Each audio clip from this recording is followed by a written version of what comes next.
पर हेडिंग क्या लिखवाया था जी? कीलेट संकुल। तो इसमें हमने पढ़ा क्या था, कुछ समझाए थे कीलेट संकुल में? कीलेट संकुल में कौन से लिगेंड भाग लेते हैं जी? द्विदंती या कहें तो बहुदंती, ठीक है ना। और होता क्या है कीलेट संकुल में? जब ये एक ही केंद्रीय धातु परमाणु से जुड़ते हैं तो एक चक्र बना लेते हैं, और उसी चक्र को हम कीलेट कहते हैं।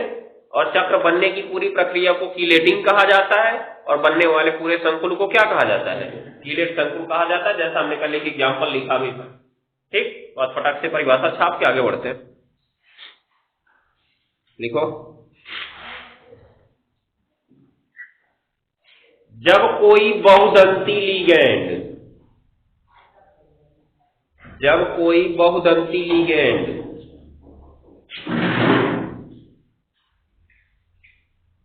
एक ही केंद्रीय धातु परमाणु से,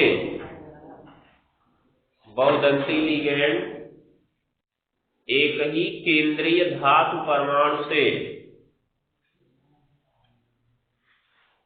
एक ही केंद्रीय धातु परमाणु से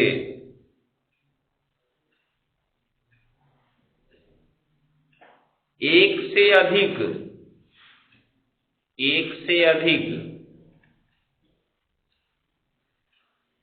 उपसहसंयोजी बंध बनाता है तो, एक से अधिक उपसहसंयोजी बंध बनाता है तो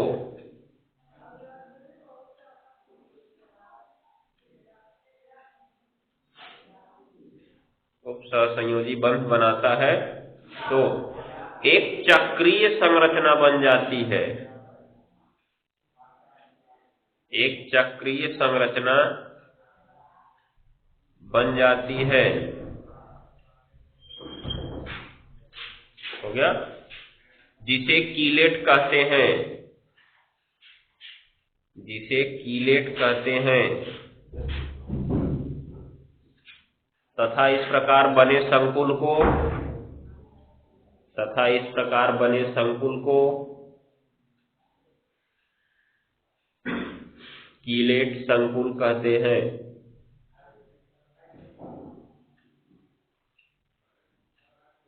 कीलेट संकुल कहते हैं।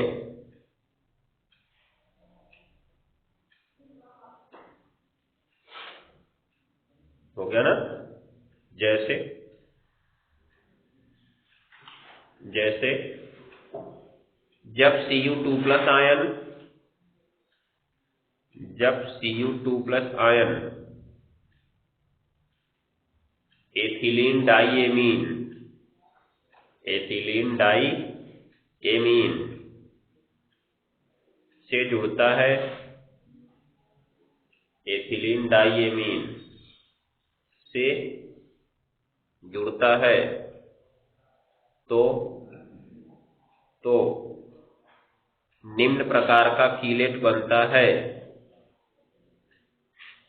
तो निम्न प्रकार का कीलेट बनता है। इस बार देखो, कॉपर को 4 बंध बनवाना है, कितना? 4। तो अब क्या हुआ यहाँ पे, इसको हम किससे जोड़ रहे हैं जी? एथिलीन डाइएमीन से ना। तो एथिलीन डाइएमीन का तनिक सूत्र देख लो, कल बताए थे। ये एथिलीन समूह था, और इनसे कौन जुड़ा रहता है जी? NH2, यही एमीन समूह होते हैं। और इनके पास क्या होता है? एक अकेले इलेक्ट्रॉन को यही कौन सा बंध बना सकता है? तीर वाला बंध बना सकता है। तो अब देखो, जब ये आएगा तो दोनों एक साथ यहाँ पे जोड़ सकता है ना। मान लो ये वाला NH2 ने यहाँ बंध बनाया, तो तुरंत देखो दूसरा वाला अपने आप व्यवस्थित हो गया दूसरी जगह पे, दिख रहा है ना। तो इस प्रकार से यहां से मिलाओ, ऐसे ऐसे ऐसे आके एक चक्र बन गया, नहीं बंद आकृति बन गई। इधर देखो, इसको जोड़ दो, मतलब उल्टा करके इसको, क्योंकि यह नहीं बंध बनाएगा ना, कार्बन तो बनाएगा नहीं। तो यन ने बंध बनाया, तो फिर से देखो दूसरा वाला अपने आप व्यवस्थित हो जाएगा, क्योंकि इनकी संरचना ही ऐसी दिखाई दे रहा है ना। तो इसमें 2 चक्र बन गए, 2 कीलेट बन गए, और इस प्रकार बनने वाले संकुल को हम क्या कहेंगे? कीलेट संकुल कहेंगे। ठीक, इसके ऊपर कितना आवेश रहेगा? 2+। क्यों जी? क्योंकि तुमने Cu2+ लिया है ना, और इन पर ये वाले पर कोई आवेश है नहीं है, तो कुल मिला के खाली 2+ ही तो बचा हमारा। अगर कुछ माइनस होता तो घट जाता। जैसे कल वाले में हमारा एक ये ऑक्सीलेटो जोड़े थे, ऑक्सीलेटो में ऑक्सीजन पे 2 माइनस होता है, तो 2+ से 2 माइनस वहां कट गया था, इसलिए वहां के संकुल पर कोई आवेश नहीं आया था। लेकिन यहाँ के संकुल में हमने दोनों उदासीन वाला जोड़ा है, इसलिए कॉपर का 2+ बचा हुआ है। ठीक है ना, ये प्रकार से बना सकते हो इसका। अब इसका प्रतीक कैसे देंगे हम? देखो, इतना बड़ा तो बार बार लिख के कहीं देगा नहीं। हमने देखा था कॉपर को Cu लिखना होगा, और इसको क्या लिखते हैं? इसका कुछ नाम था ना, ईएन। तो ईएन लिखेंगे, और कई ठो ईएन है, 2 ठो, तो Cu ईएन ट्वाइस, और इसके ऊपर कितना प्लस? 2+। ये इसका प्रतीक है। ठीक है, इस तरह से इसको दर्शाया जाएगा। कहीं पे लिखा मिलेगा तो ऐसा ही मिलेगा हमको, जब संरचना बनाएंगे तो ऐसा मिलेगा, हो जाएगा। तो कर सकते हो इसको। अभी इसका यूपीएससी नाम हम लोग पढ़ रहे हैं आगे। यूपीएससी नाम 2 नंबर या 4 नंबर में पूछा जाएगा फिक्स है। 4 नंबर में पूछा गया तो साथ में इनका कोई व्याख्या भी पूछ ली जाएगी, और अगर 2 नंबर में पूछा गया तो केवल यूपीएससी नाम पूछा जाएगा। लेकिन 2 नंबर में यूपीएससी नाम तो फिक्स है, याद रखते रहे।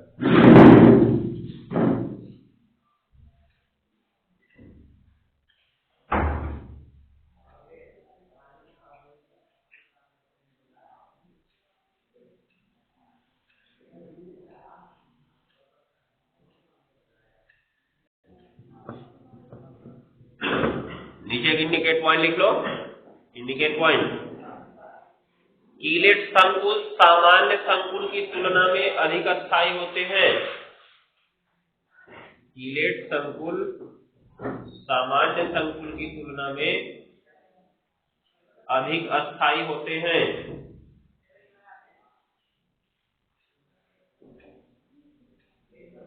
कीलेट संकुल सामान्य संकुल की तुलना में अधिक अस्थायी होते हैं।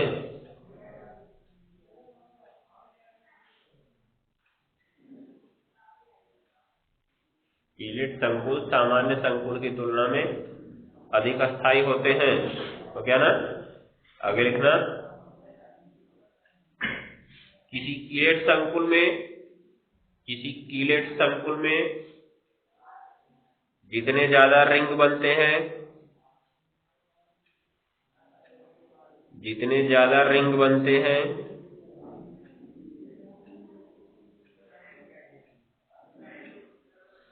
उसका स्थायित्व उतना ही ज्यादा बढ़ता है।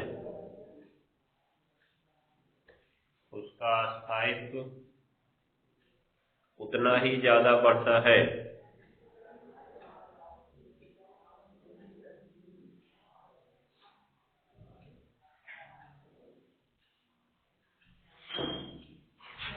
उसका स्थायित्व उतना ही ज्यादा बढ़ता है। हो गया ना? चलो बस, कीलेट संकुल हो गया। उभयदंती लिगेंड पढ़ लिए थे ना, और पीछे एक और लिगेंड पढ़े थे ना, उसमें सेतुबंध लिगेंड, वो भी हो गया था। चलो अब आते हैं हम लोग समन्वय संख्या पे। समन्वय संख्या, अभी तो बात हो गई लिगेंड की। केंद्रीय धातु परमाणु में केवल हमने केंद्रीय धातु परमाणु के बारे में जान लिया कि यह एक धातु परमाणु होता है जो लिगेंड से उपसहसंयोजी बंध बनाता है और उसमें ग्राही का कार्य करता है। क्योंकि दाता का कार्य कौन करता है? लिगेंड। तो ग्राही कौन कार्य करेगा? केंद्रीय धातु परमाणु। अब ये कॉपर लिखा तो हमने 4 ठो बनाया, Fe लिखे थे तो 6 ठो बनाए थे। अभी ऐसे निकिल भी लिख दें तो 4 भी बनाता है, 5 भी बनाता है। तो ये सब ऐसा क्यों बना रहे हैं, इसकी चर्चा एक बार पीछे कर चुके थे हम लोग। ये अपने निकटतम अक्रिय गैस के विन्यास तक पहुंचने की प्रवृत्ति रखते हैं, इसलिए उत्सहसंयोजी बंध बनाते हैं, और उतना ही बनाते हैं जितना इनको निकटतम पहुंचने के लिए आवश्यक होता है। समझ गए? तो अब क्या हुआ, कुछ लोग एकदम नहीं पहुंच पाते हैं तो वो आगे पीछे तक पहुंचने की कोशिश करते हैं। तो आगे पीछे पहुंचने के चक्कर में कुछ कम ज्यादा भी बना लेते हैं, मतलब परिवर्ती भी बना लेते हैं। कभी 4 बना लेंगे, कभी 5 बना लेंगे, लेकिन उनका सामान्य एक फिक्स रहता है कितना होता है। तो वही हम पढ़ेंगे यहाँ पर समन्वय संख्या में। समन्वय संख्या मतलब जोड़ना, समन्वय माने समन्वित करना अर्थात जोड़ना। अब ये समन्वय संख्या होगी किसकी, कौन जोड़ रहा है, लिगेंड तो जुड़ रहा है ना, लिगेंड जुड़ रहा है, उसको जोड़ कौन रहा है, केंद्रीय धातु परमाणु ना, तो जोड़ेगा कौन, केंद्रीय धातु परमाणु, इसलिए समन्वय संख्या की बात किसके लिए की जाएगी, केंद्रीय धातु परमाणु के लिए। तो अब केंद्रीय धातु परमाणु किस बंध से जोड़ रही है लिगेंड को, उप सहसंयोजी बंध से। तो हम सीधा सीधा कह सकते हैं कि कोई भी धातु परमाणु जितना उप सहसंयोजी बंध बनाता है वही उसकी क्या कहलाती है, समन्वय संख्या कहलाती है। क्या कहलाती है, समन्वय संख्या। अभी तक 6 तक सामान्य रूप से मिला है, 6 से ज्यादा वाला अभी तक नहीं मिला हुआ है, क्योंकि कठिनाई होने लगती है ज्यादा जोड़ने में। ठीक, तो लिखो इसमें, कहां तक लिखे जी, तो अब हेडिंग लिखो, समन्वय संख्या या उप सहसंयोजन संख्या, ये भी नाम हो सकता है इसका, समन्वय संख्या या उप सहसंयोजन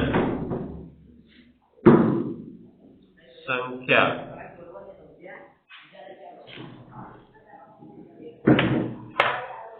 समन्वय संख्या या उप सहसंयोजन संख्या,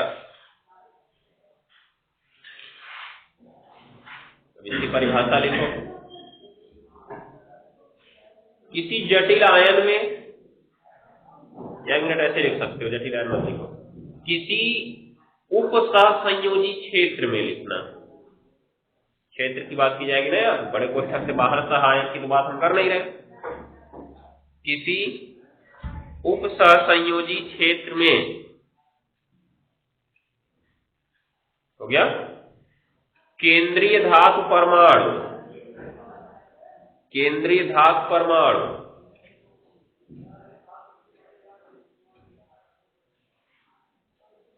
लिगेंडों के साथ,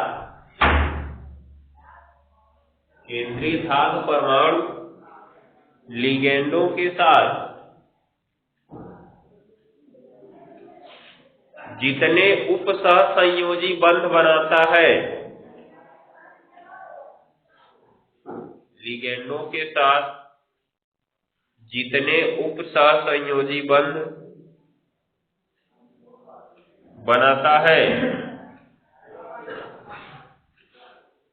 जितने उप सहसंयोजी बंध बनाता है वही उसकी समन्वय संख्या कहलाती है। वही उसकी समन्वय संख्या कहलाती है।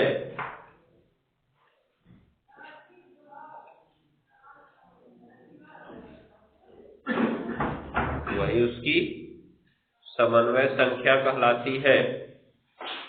हो गया ना। अब देखो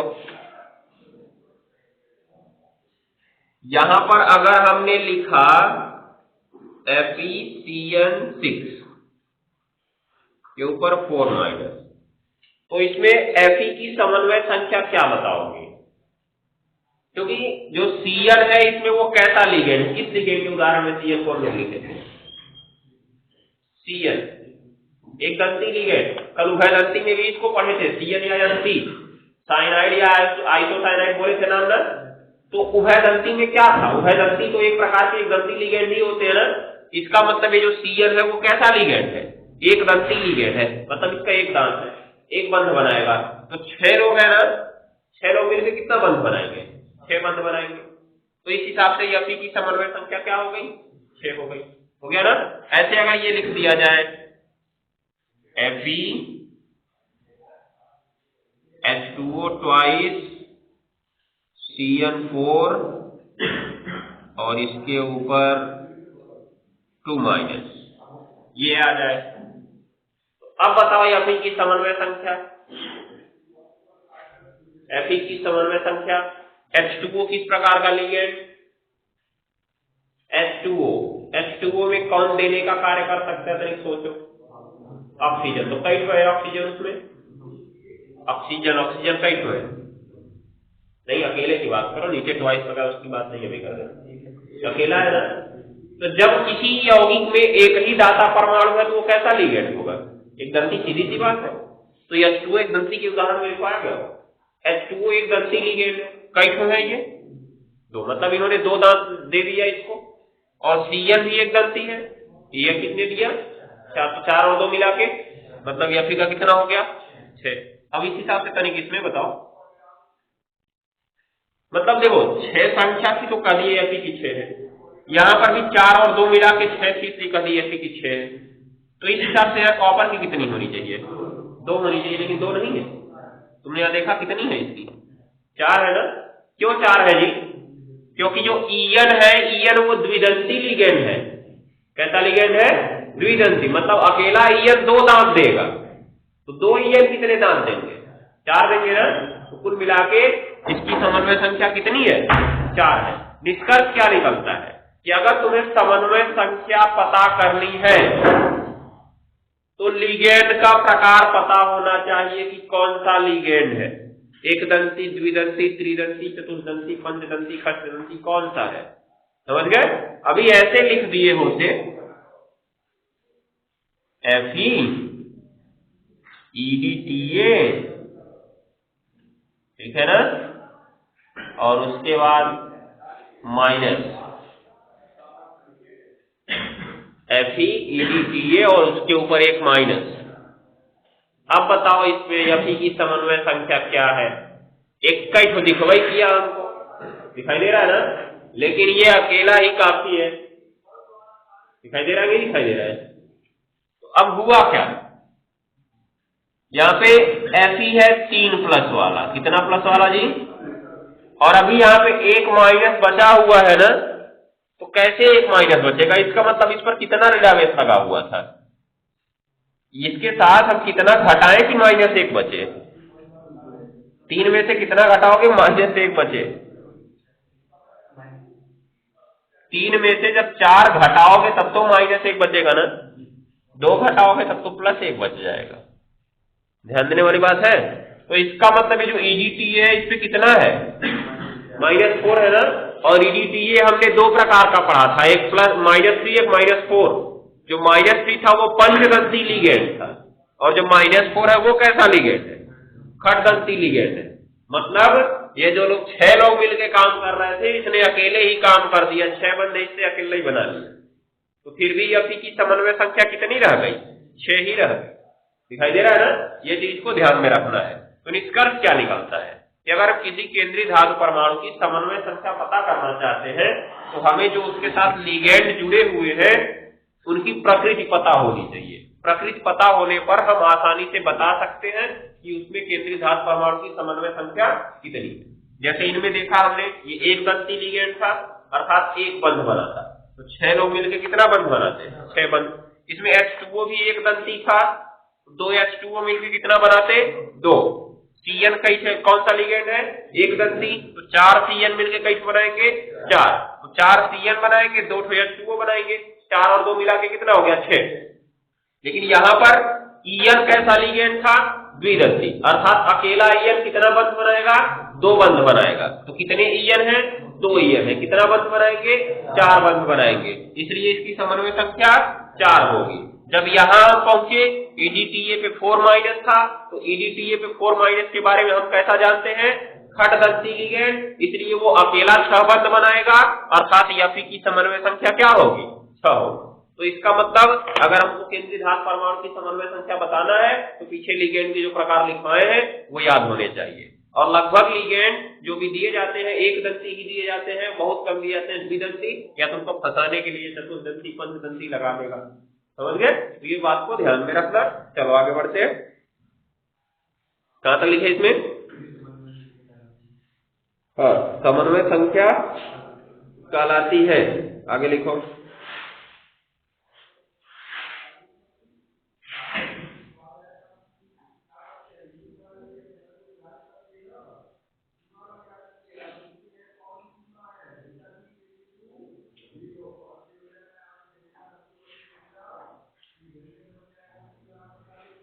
तो नीचे लिखेंगे एक इंडिकेट पॉइंट। किसी संकुल में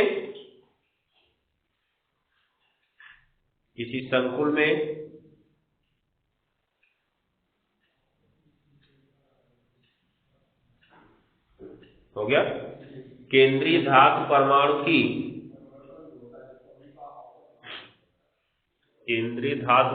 की समन्वय संख्या ज्ञात करने के लिए समन्वय संख्या ज्ञात करने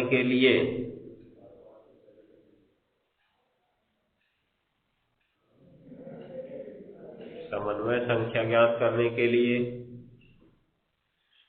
उपसहसंयोजी क्षेत्र में उपस्थित समन्वय संख्या ज्ञात करने के लिए उपसहसंयोजी क्षेत्र में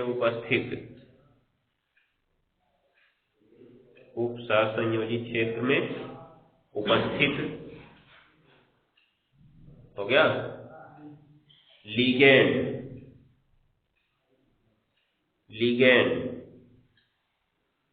हो गया की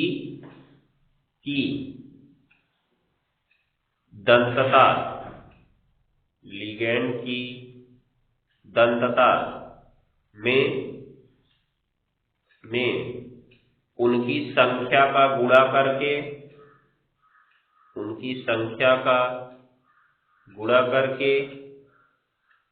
जोड़ लेते हैं। उनकी संख्या का गुणा करके जोड़ लेते हैं।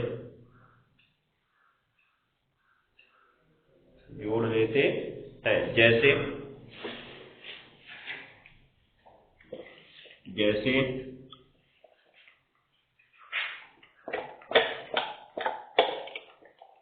ध्यान से उसको पढ़ लो, तब तक हम एक बार सवाल लिख लेते हैं।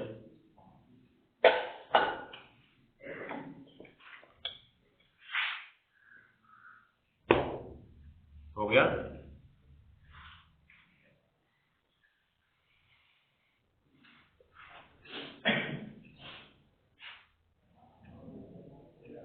देखो, अब इसमें अगर हमको Fe की समन्वय संख्या निकालना है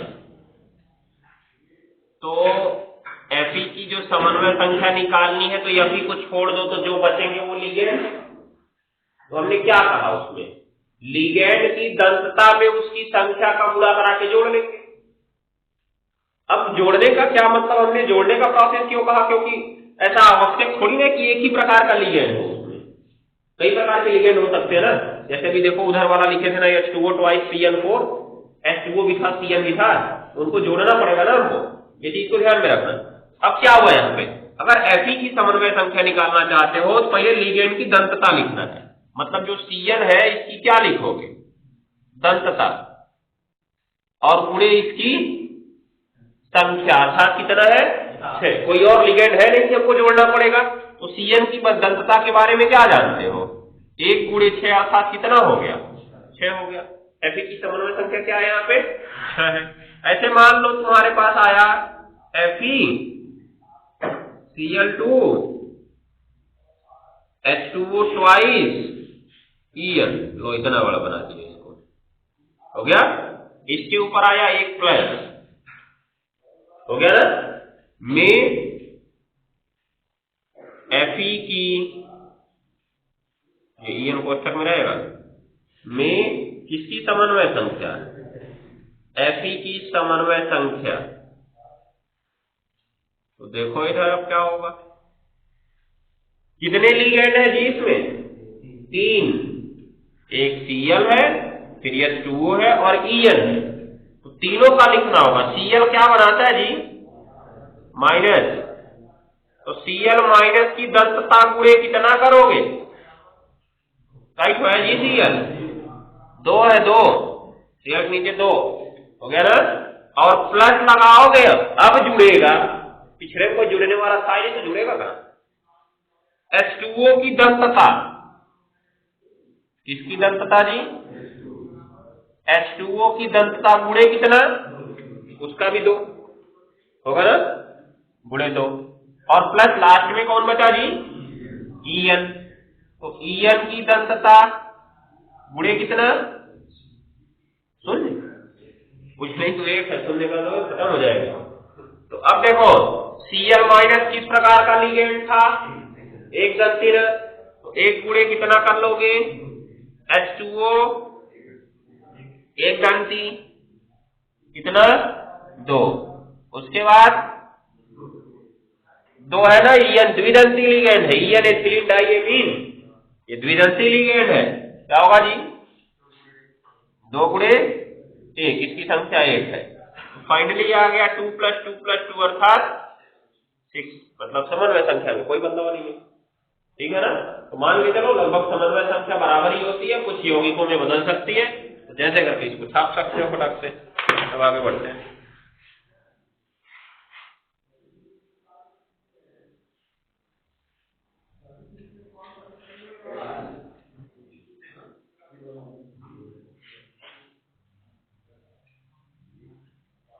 इन चारों की निकाल के ले आना, अंडरलाइन भी कर देते हैं किसका किसका निकालना है, इसमें Ag का निकालना है, इसमें Fe का, इसमें Fe का, इसमें मॉलिब्डेनम का, और ध्यान से पहले ऊपर पढ़ लेना, सब निकालना शुरू करना, ठीक है ना।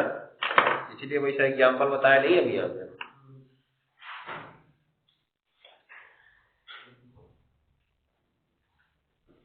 हो गया,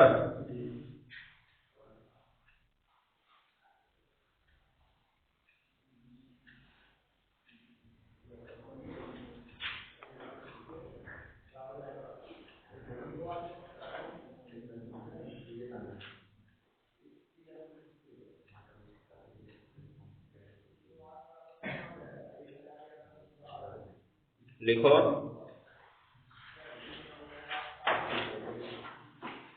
अब तक ज्ञात संकुलों में, अब तक ज्ञात संकुलों में, अब तक ज्ञात संकुलों में सर्वाधिक संकुल, सर्वाधिक संकुल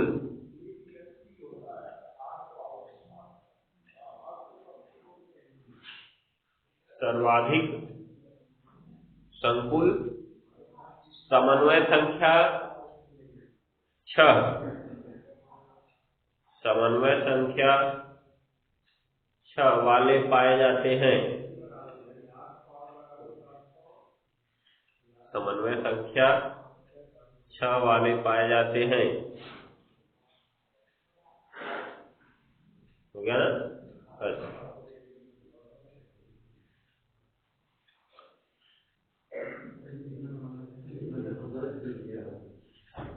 अब देखो मैक्सिमम तो यहाँ पे 8 हमको दिख रही है, दिखाई दे रहा है, लेकिन सामान्य रूप से 6 तक ही होता है।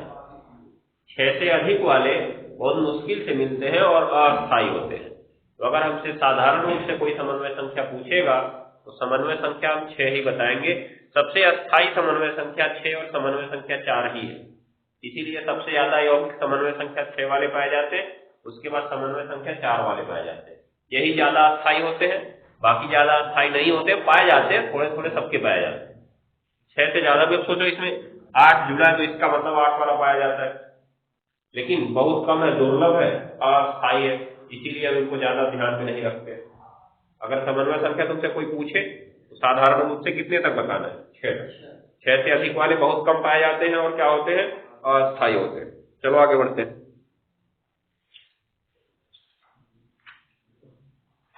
अब लिखो हेडिंग,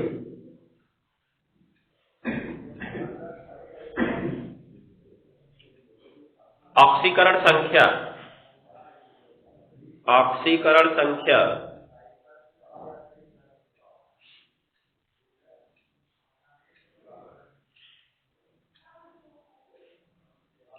ऑक्सीकरण संख्या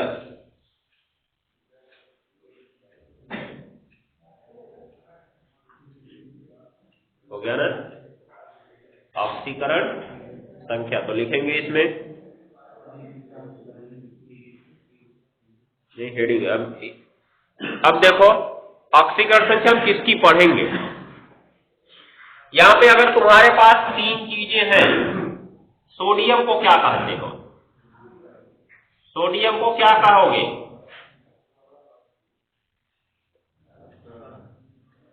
सहायन या काउंटर आयन हमने पहले दिन ही पढ़ लिया था, ठीक है। जो उप सहसंयोजी क्षेत्र के बाहर होता है उसे सहायन कहते हैं। अब एजी क्या है? केंद्रीय धातु परमाणु। और सीएन क्या है? लिगेंड। तो इसमें से किसका किसका तुमको कंफर्म पता है? Na का पता है फिक्स प्लस होता है, Cn का पता है फिक्स माइनस होता है। ये Ag है केंद्रीय धातु परमाणु, जो कौन सी धातुएं होती हैं? संक्रमण धातुएं होती है ना। और संक्रमण धातुओं का तनिक एक विशिष्ट गुण बताओ। परिवर्ती संयोजकता और ऑक्सीकरण अवस्था प्रदर्शित करना। समझ गए? इसका मतलब जो संक्रमण धातुएं हैं उनकी ऑक्सीकरण संख्या फिक्स नहीं है। कितनी हो? फिक्स है क्या? नहीं, बदल सकती है। Fe2+ भी बनाता है, Fe3+ भी बनाता है, Cu+ भी बनाता है, Cu2+ भी बनाता है, क्रोमियम 3+ भी बनाता है, क्रोमियम 6+ भी बनाता है, क्रोमियम प्लस भी बनाता है ना। तो इनकी नहीं पता चलती है हमें। इसका मतलब किसकी नहीं पता है हमको? इसमें केंद्रीय धातु परमाणु की नहीं पता है, अर्थात यौगिकों में हम ऑक्सीकरण संख्या किसकी निकालेंगे? केंद्रीय धातु परमाणु की निकालेंगे, ठीक है। और ऑक्सीकरण संख्या बताएगी क्या? कि इस यौगिक में उस यौगिक पर इस यौगिक में इस केंद्रीय धातु परमाणु पर आवेश कितना है। जैसे Na पर तो हमने कह दिया प्लस आवेश है, Cn पर तो हमने कह दिया माइनस आवेश है, लेकिन Ag पर क्या आवेश है ये कैसे बताएं? ये हम उसी ऑक्सीकरण संख्या के द्वारा बताएंगे। जो ऑक्सीकरण संख्या आएगी वही हम बताएंगे किस पर उतना आवेश है, ठीक है ना। +1 आया तो +1 कहेंगे, +2 आया तो +2 कहेंगे। साधारण रूप से प्लस ही आता है इसमें, क्योंकि धातु है तो धातु में क्या बनाती है? धनायन बनाती है, ठीक है ना। लेकिन कभी कभी अपवाद स्वरूप माइनस भी आ सकता है, जरूरी नहीं प्लस ही है। चलो आगे बढ़ते हैं। कहां तक लिखे जी? हेडिंग है ऑक्सीकरण संख्या, तो लिखेंगे इसमें किसी जटिल यौगिक में, जटिल यौगिक मतलब यही उपसहसंयोजी यौगिक, नाम तो इसके बहुत सारे हो गए। किसी जटिल यौगिक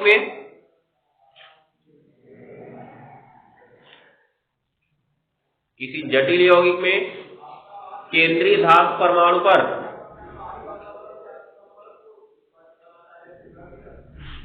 केंद्रीय धातु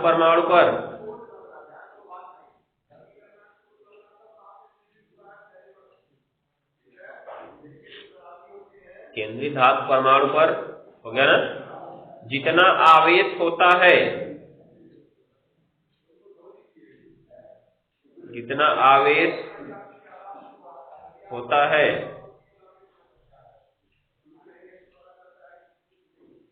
हो गया, वही उस परमाणु की ऑक्सीकरण संख्या होती है।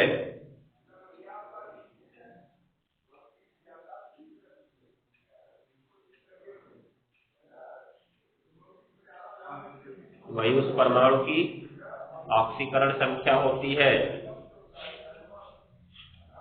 हो गया ना।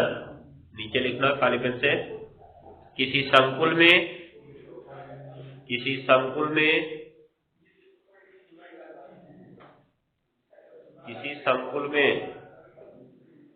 केंद्रीय धातु परमाणु की ऑक्सीकरण संख्या ज्ञात करने के लिए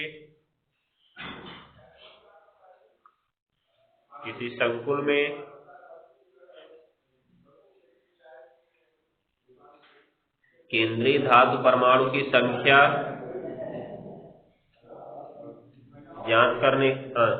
केंद्रीय धातु परमाणु की ऑक्सीकरण संख्या ज्ञात करने के लिए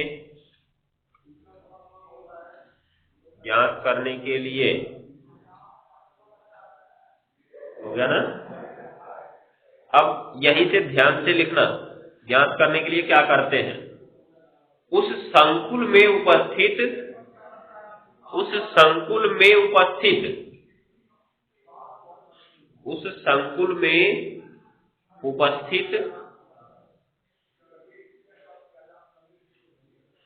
हो गया ना। सभी परमाणुओं या समूहों,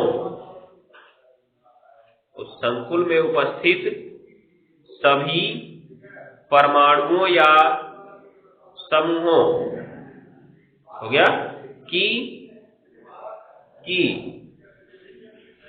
हो गया ना, ऑक्सीकरण संख्या में, परमाणुओं या समूहों की ऑक्सीकरण संख्या में,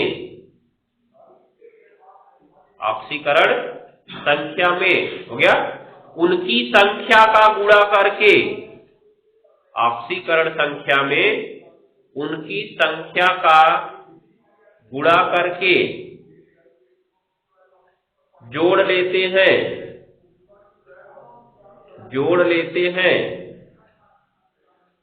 तथा उसके बराबर,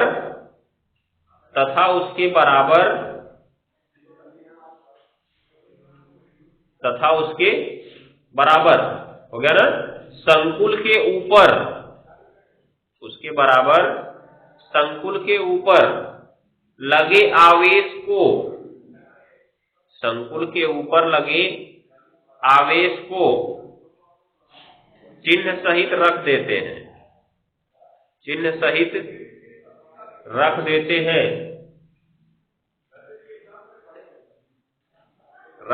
हैं और हल करके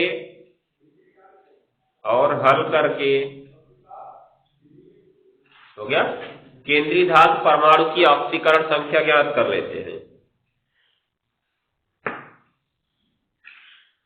केंद्रीय धातु परमाणु की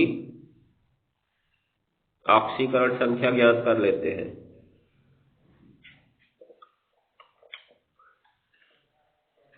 हो गया ना। तो देखो करना कैसे है, एक साधारण बता देते हैं, फिर से बाकी कल छापते हैं फटाफट।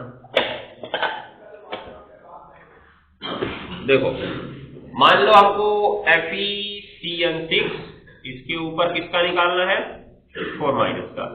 तो पहले इस संकुल में किसका निकालना है, Fe का।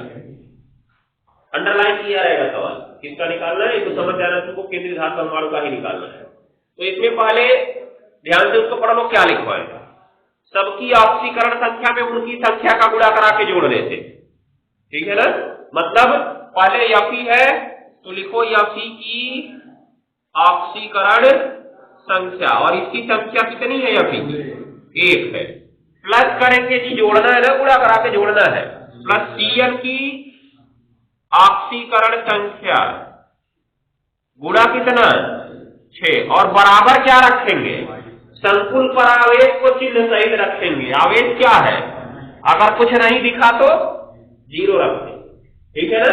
तो अब क्या हुआ, Fe की तो पढ़े ही नहीं पढ़े थे तो यक्स मान लो, उसके बाद गुणा कितना कर दो, एक Cn का क्या होता है, Cn पे माइनस होता है ना, तो जितना ऊपर आवेश दिख रहा है वही उसकी ऑक्सीकरण संख्या होती है, क्योंकि उसने क्या बताया कि केंद्रीय धातु परमाणु पर जो आवेश होता है वही उसकी ऑक्सीकरण संख्या होती है। इसका मतलब इन पर जो आवेश होगा वो भी इसकी ऑक्सीकरण संख्या होगी। तो क्या हो गया, -1 गुणा कितना, 6 बराबर -4, तो x - 6 बराबर -4, x बराबर -4 और प्लस x बराबर +2। इसका मतलब Fe की ऑक्सीकरण संख्या +2, इस तरह से निकाल लेना, हो जाएगा। तो जो यौगिक हमने बोला है उसमें से कुछ का निकाल के ले आना करते, जैसे चारों बोले ना तो निकाल के ले आना, बाकी कल देखते। इसको लिख लो जैसे करके, जैसे में, बाकी एक दो अपने मन से घर से करके आओ, जो जिसका समन्वय संख्या निकालने बोले है ना उसी में निकाल के ले आओ घर से, तब आगे देखते हैं। सबको लेना है, संकुल के अंदर हो चाहे बाहर, याद रखे रहना। ऑक्सीकरण संख्या निकालने के लिए हमने क्षेत्र की बात नहीं की, हमने पूरे संकुल की बात की, अर्थात पूरे यौगिक की बात की है। तो यहाँ तो बाहर कोई था ही नहीं ना, इसलिए नहीं, बाहर रहेगा तो उसको भी लिया जाएगा और उसका पता रहेगा तुमको, साधारण रहेगा।